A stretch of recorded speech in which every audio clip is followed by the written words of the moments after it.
Happy Halloween from Edinburgh, Scotland.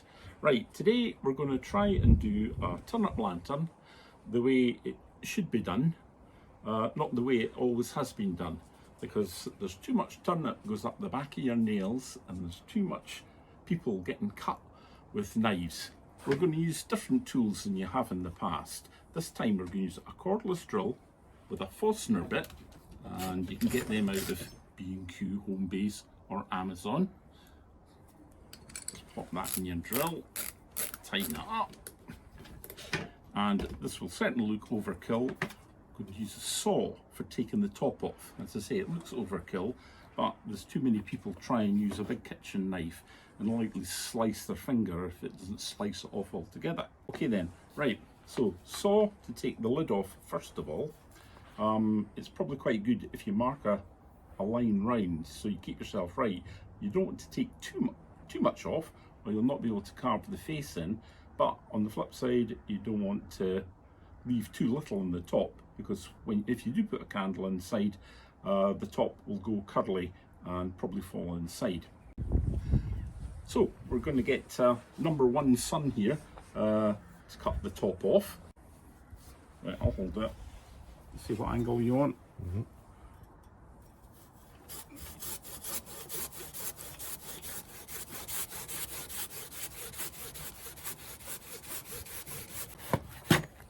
There we go. Okay then, so here we are, a lid and the body of the turnip. So you'll see here, we've got quite a good area here for eyes, nose, mouth, etc. And this is the bit. The speed will amaze you. Right, here we go.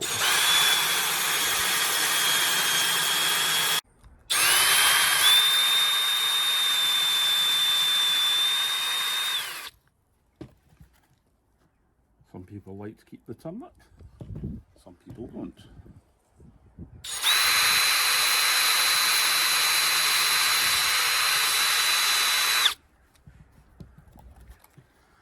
You see, no turnip going up the back of your nails. A major boon.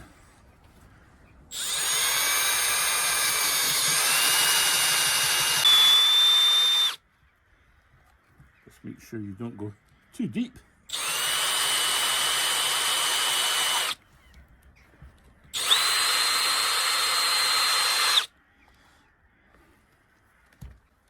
And if you are going to put a candle in the middle, if you just direct the Forstner bit into the middle,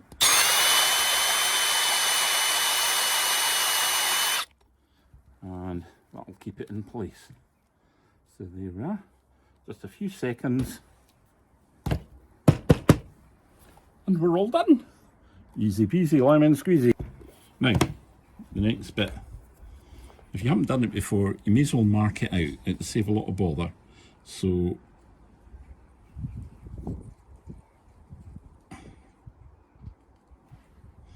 nice squinty nose and then a squinty eye.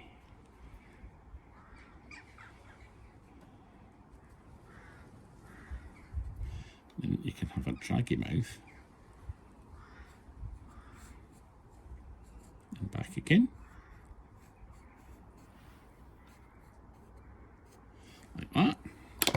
Now it won't come out exactly like that because the knife dictates how easy things are.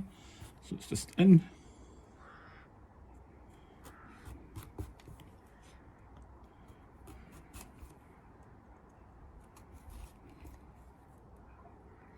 This will take a little bit longer than the hollowing out, but it's fairly simple. Just pop it out.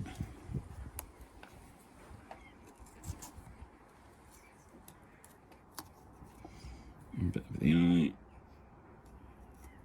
Yeah, it's not dissimilar to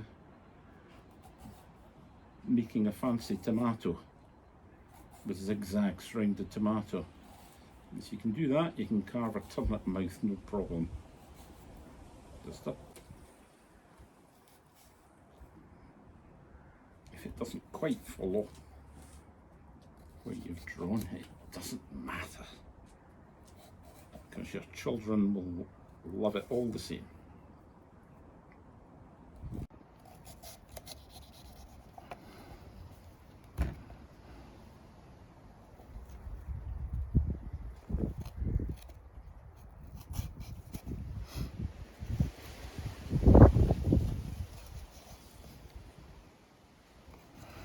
Nearly done.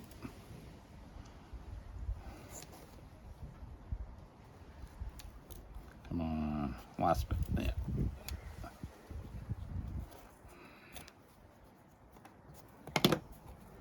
There, now. So that's pretty well done there. And I'll show you that. Okay, right, I said about having the top of the turnip big enough. So just take a section out the middle. Oh, maybe a wee bit bigger.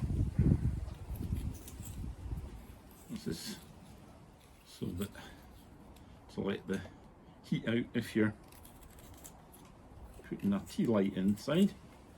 But if you want to go safety, just go and buy a battery tea light. Right, that's from it. So, a tea light. Let's hope this will light. It's a bit breezy out here.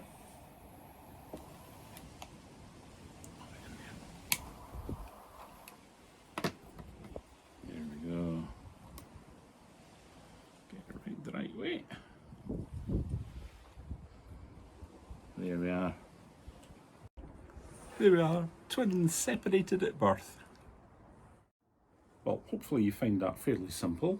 As I say, you'll get a Forstner bit on Amazon or B&Q Home Base, or if you're further afield, you'll have to find your own hardware store. So just to finish up, we'll tell you the legend of the Turnip lantern. Hi, this is Sky, and she has a little bit of advice to do with turnip lanterns. When you're planning on getting a turnip, it's sometimes quite difficult to get hold of a large enough one. So you maybe have to go to a small greengrocers, something like that, or if you've got a friendly farmer, order one. See if they can order one in for you. Sometimes the supplier can look one out, and because they're a bit few and far between. They generally come about this size, which is a little bit too small to make one. Cheers. In Scotland and Ireland, people began to make their own version of Jack's lanterns by carving scary faces into turnips and placing them into windows or near doors to frighten away stingy Jack and other wandering evil spirits. In England, large beets were used. Immigrants from these countries brought their vegetable carving traditions with them when they came to the United States, helping change American pumpkin carvings from a general autumn pastime into one uniquely associated with Halloween.